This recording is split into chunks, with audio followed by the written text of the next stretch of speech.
Starting இருக்கு, ending இருக்கு, emotions இருக்கு, குடும்பங்கள் கொண்டாடும் வெற்றி. தெலுங்கு சினிமாவில் நிறைய ஹிட் படங்களை கொடுத்து வெற்றி இயக்குனராக வலம் வந்தவர்தான் வம்சி. அவரது புதிய கதையில்தான் விஜய் வாரிசு என்ற படத்தில் நடித்துள்ளார்.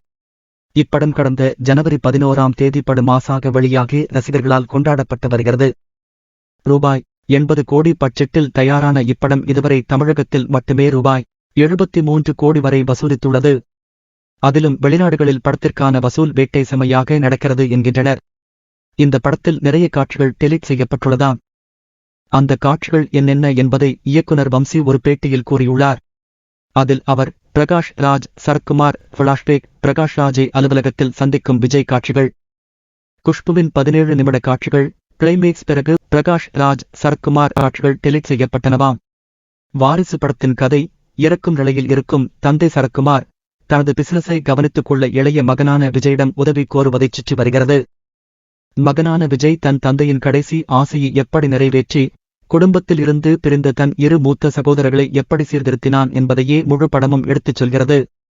இப்படம் ரசிகர்களிடம் கலவையான விமர்சனங்களுடன் திரையரங்குகளில் வெற்றிகரமாக ஓடிக்கொண்டிருக்கிறது. பல விமர்சகர்கள் படம் சீரியல் போல் எடுக்கப்பட்டிருப்பதாக விமர்சித்துள்ளனர். தமிழ் டாக்கீஸ் யூடியூப் சேனலின் ப்ளூ சட்டை மாறன் ஒரு படி மேலே சென்று, இது ஒரு சீரியல் மட்டுமல்ல, வேறு மொழியிலிருந்து டப்பிங் செய்யப்பட்ட சீரியல் என்று கூறினார். வாரிசு டிகோடிங் பற்றி சமீபத்தில் இயக்குனர் வம்சி படிப்பள்ளி அளித்த பேட்டியில், தனது படம் ஒரு சீரியல் போல் தெரிகிறது என்று கூறியவர்களுக்கு பதிலளித்தார். இப்போதெல்லாம் படம் எடுப்பது எவ்வளவு கஷ்டம் தெரியுமா? ஒரு படத்தை எடுக்க ஒரு டீம் எவ்வளவு உழைக்கிறது தெரியுமா? பார்வையாளர்களை மகிழ்விக்க மக்கள் எவ்வளவு கடின உழைப்பை உழைக்கிறார்கள் தெரியுமா? தம்பி, இது நகைச்சுவையல்ல. ஒரு திரைப்பட தயாரிப்பாளரும் ஒரு படத்தின் முன்னணி நடிகரும் பல தியாகங்களைச் செய்கிறார்கள்.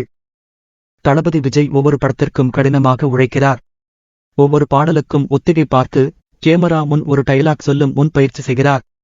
முயற்சிகள் மட்டுமே நம் கையில் உள்ளது, முடிவுகள் இல்லை என்று கூறிய வம்சி, வாரிசுவை ரசித்த பார்வையாளர்களுக்காகத்தான் திரைப்படங்களை தயாரிக்கிறேன் என்றும் விமர்சகர்களுக்காக அல்ல என்றும் வம்சி கூறினார்.